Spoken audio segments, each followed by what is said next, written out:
State is pushing school districts to get moving on the switch to electric buses. They must stop buying diesel buses by 2027 and stop using them by 2035. But as News 10 NBC investigative reporter Jennifer Lukey shows us tonight, those are lofty goals considering most districts don't even have a single electric bus in their fleet yet. Well, first and foremost, electric buses are expensive, about 3 times the cost of a traditional diesel bus. So to start with, it's a money issue for most districts. As we've been reporting, the Gates Tri-Li School District qualified for some early funding from New York State to test out electric buses.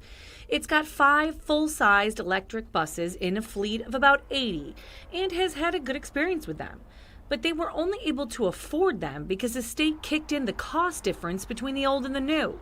The money that the state and the feds offer to sort of offset the cost, that has to keep flowing, or else you're going to have to ask for a lot of money from taxpayers to completely redo the fleet. Correct. Yeah. According to the Empire Center, it'll cost between $8 and $15 billion to switch out all of New York's school buses to electric ones. So far, the governor has only put aside $500 million to help. The commissioner of the Department of Transportation was in Rochester recently, so I asked her about it. And we've done some stories with some school districts around here who are a bit concerned about the electric bus mandate that's coming down the line. Have you heard those concerns? Do you have concerns that that's an actually attainable goal?